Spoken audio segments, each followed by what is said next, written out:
यदि आपका civil score zero है, नील है और आपको क्रेडिट कार्ड नहीं मिला और बार बार कोशिश करने के बाद भी क्रेडिट कार्ड नहीं मिल पा रहा है, तो आप इस वीडियो को देखने के बाद बड़े आसानी से क्रेडिट कार्ड को अप्लाई कर सकते हो और बैंक आपको खुद प्री अप्रूवल करके क्रेडिट कार्ड देगी। तो इस वीडियो को ध्यान से अंत तक देखते रहिए। सबसे पहले आपको प्राइवेट सेक्टर बैंक में जाना है और एक आपका सेविंग अकाउंट खुलवाना है। यदि आपके पास पहले से सेविंग अकाउंट है प्राइवेट सेक्टर का तो बहुत अच्छी बात है, यदि नहीं है तो आप सेविंग अकाउंट खुला दिए। वो सेविंग अकाउंट में मिनिमम मेंटेन बैलेंस होता है, ज़्यादा ही रहेगा, जैसे गवर्नमेंट बैंक में 2000, 2500, 1000 रुपये ऐसे होता है, और उस बैंक में प्राइवेट सेक्टर में 10,000, 20,000, 25,000, 30,000 ऐसा होता है। मेरा कहने का मतलब यही रहेगा, आप एक अच्छा सेविंग अकाउंट खुलवा दिए। यदि आप अफोर्ड कर पाओ तो एक प्रीमियम लेवल का अकाउंट खुलवा दिए, जैसे कि max, plus, silver, gold, diamond, ये सब अलग अलग लेवल के सेविंग अकाउंट्स होते हैं। आप उनमें से कोई एक अच्छा सा सेविंग अकाउंट खुलवा दोगे तो आपको अच्छा बेनिफिट मिलेगा। ध्यान रहिए, यदि आप प्रीमियम लेवल का सेविंग अकाउंट खोलोगे तो आप उसको अंदर आपको ऑफर्स अच्छे मिलेंगे, आपको क्रेडिट कार्ड अप्रूवल बहुत जल्दी मिलेगा, लोन्स बहुत जल्दी मिलेंगे। इसके बहुत काफ़ी फ़ायदे हैं। ये खुद मैंने पर्सनली एक्सपीरियंस रहा है मेरा बैंक के साथ, तो मैं आपको साथ शेयर कर रहा हूँ। जब भी अकाउंट खुलवाएं तो उस वक्त आप अपने बैंक कर्मचारियों को ये ज़रूर बोल दें या ध्यान रहे, आप खुद बैंक अकाउंट्स के अंदर अपना पैन कार्ड्स ज़रूर लिंक कराएं। पैन कार्ड के नंबर दे दे, फॉर्म को फिलअप करते हुए पैन कार्ड के नंबर मेंशन करें उसके अंदर, फॉर्म के अंदर। और ध्यान रहे, आपका ऑक्यूपेशन या फिर इनकम सोर्स उसके अंदर कभी भी स्टूडेंट्स या कुछ और ना डालें। यदि आप जॉब नहीं भी करते हो तो भी स्टूडेंट्स या कुछ और ना डालें। आप उसके अंदर सेल्फ एम्प्लॉयड या फिर एम्प्लॉयड या सैलरीड डालें और अपनी सैलरी कम से कम 17 या 17,000 से प्लस बताए। उससे आपको काफ़ी बेनिफिट हो जाएगा। आप मतलब आपके पॉइंट्स काफ़ी इंक्रीज़ हो जाएंगे, आपका लेवल इंक्रीज़ हो जाएगा, ताकि आप बहुत ही जल्दी क्रेडिट कार्ड के लिए या किसी भी लोन के लिए एलिजिबल रहोगे। अब दूसरी बात, जब भी आप अकाउंट खुलवाओगे उस डेट से लगा के कम से कम 6 मंथ तक, क्योंकि आपको क्रेडिट कार्ड 6 मंथ की जो हिस्ट्रीज आपके डेटा देखने के बाद भी आपको क्रेडिट कार्ड के लिए एलिजिबल किया जाता है। तो इसके लिए आप 6 मंथ के लिए अपनी जो भी लेन देन की हिस्ट्री है एकदम बहुत अच्छे से मेंटेन करके चले।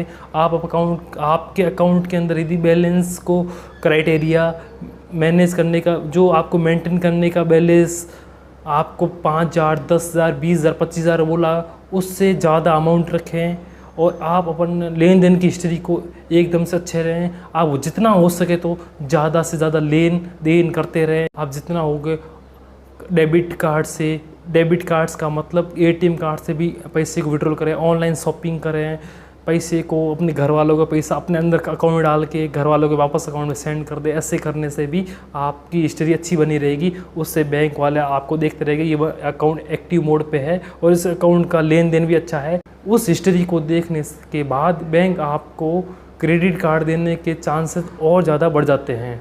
एक बात आपको और बता दें, यदि आप अपने अकाउंट्स के अंदर एफडी, आरडी यदि आप ओपन कराओगे, उसका टाइम अच्छे से पैसे को भर के रखो। यदि आरडी है तो फिक्स अमाउंट, उस आरडी बना ली, उसको रखो लंबे टाइम से, तो आपको उससे भी बहुत फ़ायदा होगा। आरडी करोगे तो भी उससे फ़ायदा होगा, एफडी करोगे उससे भी फ़ायदा होगा।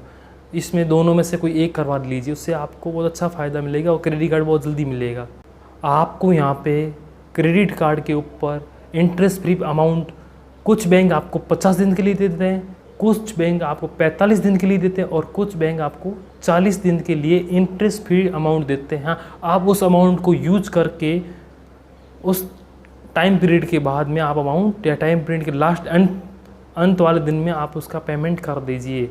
मैं तो यही बोलूँगा, आप अपने उस अमाउंट को अपने ऑटो पे मोड चालू कर लीजिए, उसका आपको फ़ाइन नहीं लगेगा और आप अपने अकाउंट में अमाउंट मेंटेन करते चले।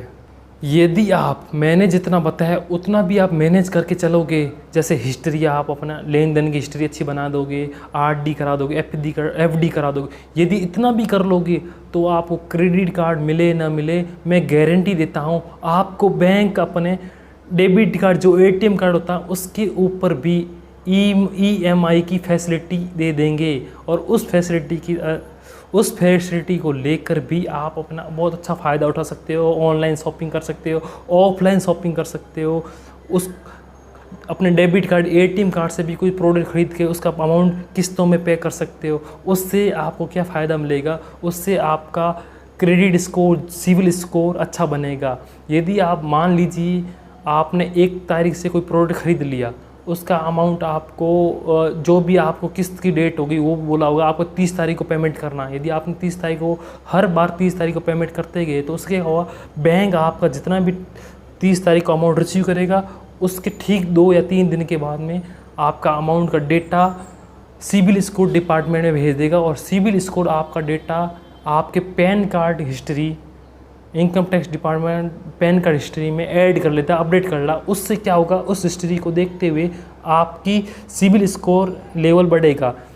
जिसका सिविल स्कोर लेवल 750 या उससे अधिक हो उसको किसी भी प्रकार का लोन, किसी भी प्रकार का क्रेडिट कार्ड या कुछ भी लेने से बैंक बहुत मदद करती है। बैंक आपको बहुत इजीली लोन, क्रेडिट कार्ड, कुछ भी गाड़ी फाइनेंस करवानी हो, व्हीकल लोन लेना हो तो वो आपको इजीली मिल जाता है। आपका सिविल स्कोर जितना हो उसके अच्छे करो, अच्छे से बना के रखो, मेंटेन करके रखो, कभी भी डिले मत करो पेमेंट भरने में। यदि ऐसे करते रहोगे तो आपको फ़ायदा होने वाला ही है। आप जब भी कोई प्रोडक्ट ऑनलाइन या ऑफलाइन ख़रीदोगे उस समय ध्यान रहे आप अपने ईएमआई जो किस्त का टाइम पीरियड है वो कम से कम 6 महीने रखें। ज़्यादा से ज़्यादा जितना मिले उतना ले सकते हो, लेकिन कम से कम 6 महीने रखें। उससे क्या होगा, आपका हर बार सिविल स्कोर अपडेट होता रहेगा और रिपोर्ट आपको सिविल डिपार्टमेंट जाती रहेगी, वो आपकी बैंक अप टू डेट करता रहेगा। तो उससे आपका सिविल स्कोर अच्छा बनेगा, जल्दी बनेगा। शॉर्ट टर्म में इतना अच्छे से आपका सिविल स्कोर नहीं बनता, लंबे टाइम किस्त भरते रहोगे तो आपका सिविल स्कोर अच्छा बनेगा। इससे कितना अच्छा फ़ायदा है कि आपको आपकी लेन देन की हिस्ट्री मैनेज हो गई, आपका एक अच्छा अकाउंट्स हो गया, आपको डेबिट कार्ड के ऊपर ईएमआई मिलेगी और आपका सिविल स्कोर भी धीरे धीरे बन रहा है। और जैसे ही ऐसे होगा और बैंक के प्राइवेट सेक्टर के बैंक अपने एम्प्लॉयज़ को ये बोल रखा होता है कि जो कस्टमर जिस खाताधारक का लेन देन हिस्ट्री अच्छी है उसको अच्छे से अच्छी सुविधा प्रोवाइड की जाए, ऐसा हर बैंक चाहता है। तो आपका जैसे डेटा बैंक के पास जाएगा, बैंक की ब्रांच जो भी ब्रांच आपकी देखेगी तो आपको बहुत जल्दी इजीली अच्छे से क्रेडिट कार्ड अप्लाई कर सकती है। और ध्यान रखें यदि बैंक नहीं भी करे तो आप खुद भी जाके अपना फॉर्म डाल सकते हो। यदि आप इस वीडियो को यहाँ तक कंटिन्यू देख रहे हो तो आपको एक मैं एक्स्ट्रा बोनस टिप देने जा रहा हूँ। मैं आपको एक वेबसाइट बताऊंगा, आप मोबाइल स्क्रीन पर जाके उस वेबसाइट पे विजिट करके आप अपना सिविल स्कोर एक बार चेक कर लीजिए। एक एसबीआई की वेबसाइट पे चेक कर ले, एक सिविल स्कोर की ऑफिशियल वेबसाइट पे चेक कर लीजिए और एक पैसा बाज़ार की वेबसाइट पे चेक कर लिए। उससे क्या होगा, जब भी आप क्रेडिट कार्ड के लिए एलिजिबल होगे तो वो ऐप्स या वो वेबसाइट आपको ऑटोमेटिकली अप्रूवल मैसेज या फिर आप एलिजिबल जो भी होगा वो ऑफ़र्स की आपको मैसेज मिलता रहेगा, उससे आपको अपडेट मिलता रहेगा। मेरे ख्याल से आप यहाँ पे आप अपना डेटा मेंशन करके आप अपना वहाँ पे जाके डेटा मेंशन कर लीजिए, आपको काफ़ी फ़ायदा होने वाला है। यदि ये वीडियो आपको पसंद आए हैं तो इस वीडियो को लाइक करें, इस चैनल को सब्सक्राइब करें और हमें ऐसे सपोर्ट करते रहें। जय हिंद, वंदे मातरम।